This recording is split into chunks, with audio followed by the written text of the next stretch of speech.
How to save your first $10,000. What if I told you that your first $10,000 is more important than your first $100,000? Not because $10,000 makes you rich. It doesn't. But because getting to your first $10,000 proves something incredibly important. You can create financial momentum. And if you're starting with $0, living paycheck to paycheck, or wondering how you're ever supposed to get ahead, this video is for you. I'm going to show you exactly how I would attack that first $10,000. Step 1. Stop trying to save whatever is left. The first mistake people make is saying, "I'll save whatever is left at the end of the month." Here's the problem. There usually isn't anything left. You get paid. Rent comes out. Bills come out. Food, gas, subscriptions, Amazon, eating out. And suddenly you're staring at your bank account wondering where your money went. So I would flip the equation. Instead of income minus spending equals savings, make it income minus savings equals spending. Pay yourself first, even if it's only $25 or $50 per paycheck. The amount isn't the most important part initially. The habit is, because you're not just building a savings account. You're building the identity of someone who saves money. Step 2. Build a $1,000 emergency fund. Before I worried about investing aggressively, I'd build my first $1,000. Why? Because life happens. Your tire blows out. Your car needs repairs. Your phone dies. You get an unexpected bill. And without cash available, a small emergency can turn into credit card debt. So I'd create a separate savings account specifically for emergencies. Not your checking account. Not the account connected to your debit card. A separate account. And I'd automate the transfer immediately after every paycheck. The goal isn't to make this money exciting. The goal is to make it boring and difficult to spend. Step 3. Find your money leaks. Now we're going to do something that most people avoid. We're going through the last 30 days of spending. And we're looking for leaks. Not necessarily the $5 coffee. I'm talking about the expenses that happen over and over again. Unused subscriptions. Food delivery. Impulse purchases. Shopping you don't remember making. Car expenses you could reduce. Insurance premiums you haven't compared. And recurring bills you've simply accepted as normal. You don't need to eliminate everything you enjoy.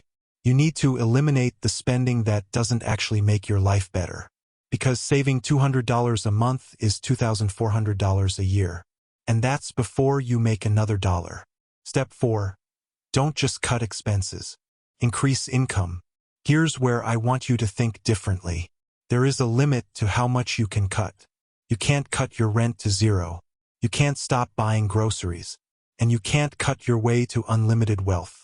So once you've cleaned up your spending, I'd focus heavily on increasing income.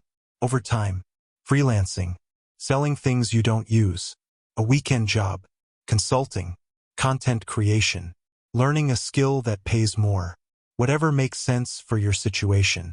And here's the key. Don't increase your lifestyle every time your income increases. If you get a $500 raise, don't immediately find a way to spend $500 more. Take a portion of that raise and send it straight to your vault. That's how income growth becomes wealth growth.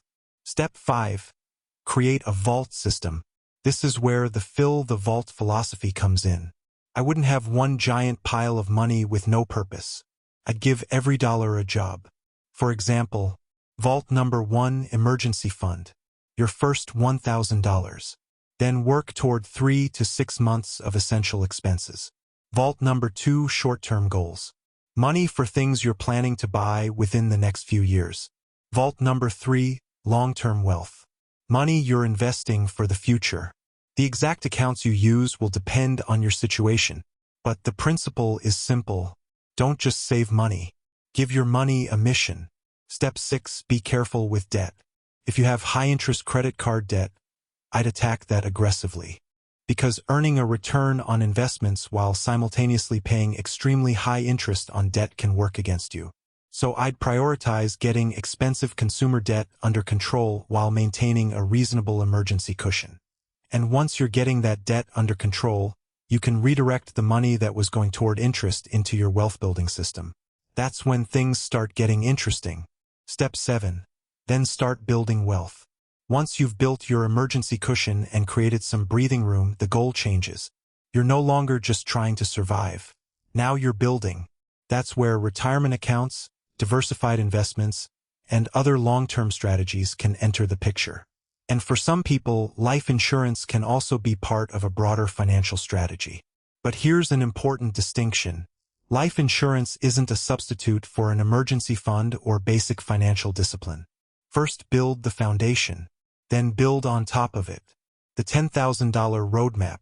So if I were starting from zero today, here's my roadmap. $0, $1,000. Build the starter emergency fund.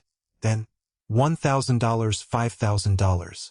Increase your savings rate and aggressively attack unnecessary expenses and high-interest debt.